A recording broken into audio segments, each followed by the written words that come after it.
Chapters 1 and 2 of Wintergirls.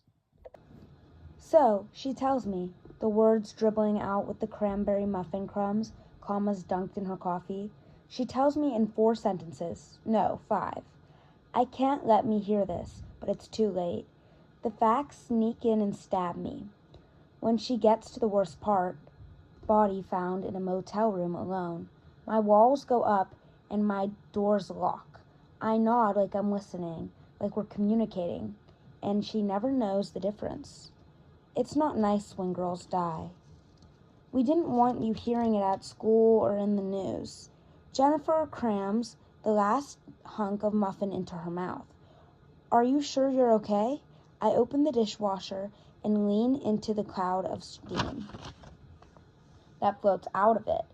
I wish I could crawl in and curl up between a bowl and a plate. My stepmother, Jennifer, could lock the door, twist the dial to scald, and press on. The stream freezes and it touches my face. I'm fine, I lie. She reaches for the box of oatmeal raisin cookies on the table. This must feel awful. She rips off the cardboard ribbon. Worse than awful. Can you get me a clean container? I take a clear plastic box and lid out of the cupboard and hand it across the island to her. Where's Dad? He had a 10-year meeting. Who told you about Cassie? She crumbles the edges of the cookies before she puts them in the box, to make it look like she had them baked instead of bought. Your mother called late last night with the news. She wants you to see Dr. Parker right away, instead of waiting for your next appointment. What do you think? I ask. It's a good idea, she says. I'll see if she can fit you in this afternoon. Don't bother. I pull out the top rack of the dishwasher. The glasses vibrate with little screams when I touch them. If you pick them up, they'll shatter. There's no point. She pauses in mid-crumble. Cassie was your best friend. Not anymore. I'll see Dr. Parker next week like I'm supposed to. I guess it's your decision. Will you promise me you'll call your mom and talk to her about it? Promise. Jennifer looks at the clock on the microwave and shouts, Emma, 4 minutes. My stepsister, Emma, doesn't answer. She's in the family room, hypnotized by the television and a bowl of blue cereal. Jennifer nibbles a cookie. I hate to speak ill of the dead, but I'm glad you didn't hang out with her anymore.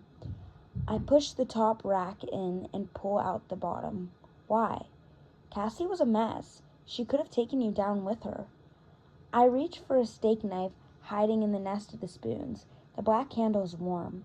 As I pull it free, the blade slices the air, dividing into the kitchen into slivers.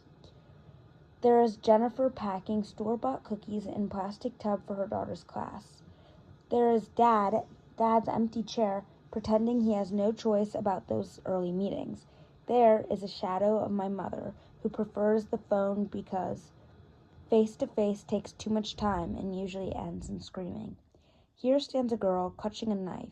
There is grease on the stove, blood in the air, and angry words piled in the corners. We are trained not to see it, not to see any of it. Body found in the motel room alone. Someone just ripped off my eyelids. Thank God you're stronger than she was. Jennifer drains her coffee mug and wipes the crumbs from the corners of her mouth.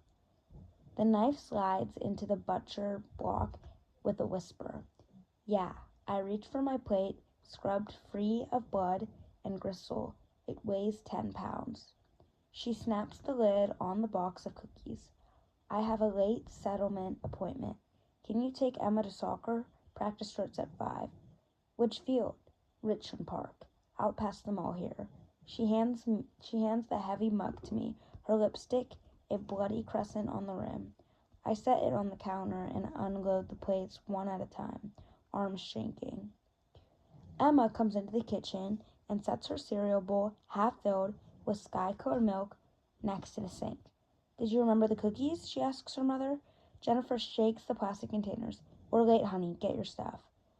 Emma trudges toward her backpack, her sneaker laces flopping. She should still be sleeping, but my father's wife drives her to school early 4 mornings a week for violin lessons and conversational French. 3rd grade is not too young for enrichment, you know. Jennifer stands up. The fabric of her skirt is pulled so tight over her thighs, the pockets gape open. She tries to smooth out the wrinkles. Don't let Emma con you into buying her chips before practice. If she's hungry, she can have a fruit cup. Should I stick around and drive her home? She shakes her head. The Grants will do it. She takes her coat off the back of the chair, puts her arms in the sleeves, and starts to button up.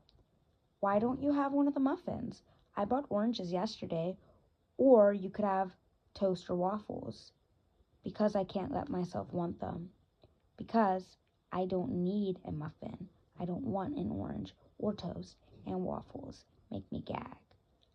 I point to an empty bowl on the counter next to the huddle of pill bottles and the blueberry Dazzle Pops box.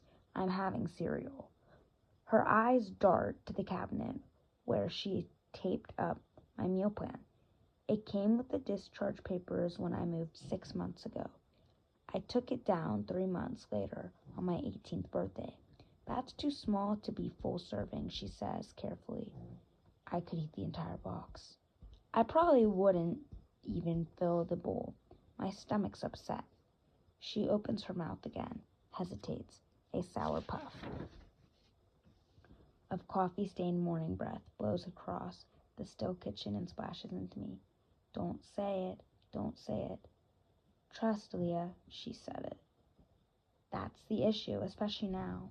We don't want, if I weren't so tired, I'd shove trust and issue down the garbage disposal and let it run all day. I pull a bigger bowl out of the dishwasher and put it on the counter. I am fine, okay? She blinks twice and finishes buttoning her coat. Okay, I understand. Tie your sneakers, Emma, and get in the car. Emma yawns. Hang on. I bend down and tie Emma's laces. Double knotted. I look up. I can't keep doing this, you know. You're way too old. She grins and kisses my forehead. Yes, you can, silly.